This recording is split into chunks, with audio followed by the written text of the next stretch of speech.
வேதம் தினந்தோறும் ஆய்வுக்கு எடுத்துக்கொள்ளலாம். ஜீவ சரித்திரங்கள் பல உள்ள உலகத்தில் அவையென்றும் ஜீவ சரித்திரங்கள் ஆகா. அவை ஜீவ சரித்திரங்கள்,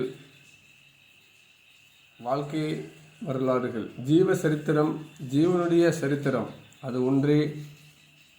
அதுவே சித்த வேதம்.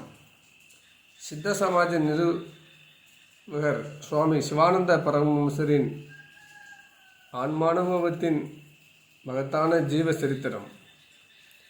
தன்னிலிருந்து அழிந்து கொண்டிருக்கும் ஜீவனை தன்னுள்ளே சித்திக்கச் செய்யும் தத்துவத்தை விரிவாக எளிமையாக குரு சீடன் உரையாடல் வடிவில் சித்தரிக்கும் 5ஆம் வேதம் சித்த வேதம்.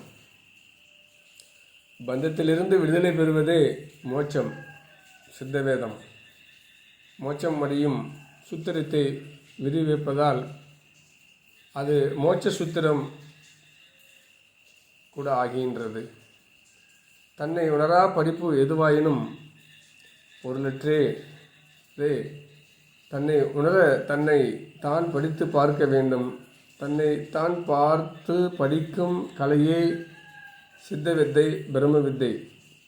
தன்னை தான் அறிவதற்கு உரிய ஆன்மீக நெறிமுறையை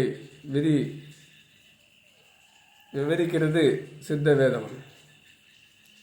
ஜீவரட்சை, உயிர்காப்பு, தன்னறிவு பெற மெய்ஞானமடைய மூல காரணமாகி பந்தத்திலிருந்தும் துன்பத்திலிருந்தும் விடுவித்து பேரின்பமும் நித்திய வாழ்வும் அளிப்பதாகும்.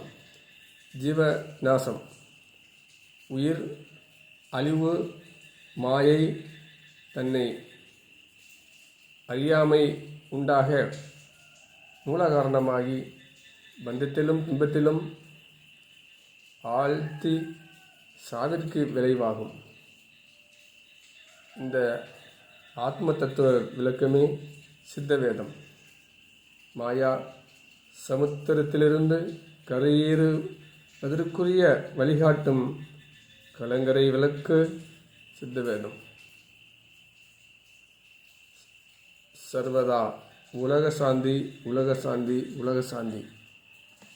சித்த வேதம் மோட்ச சூத்திரத்தின் முதல் பகுதியில் பதிவு செய்த ஒரு பதிவு.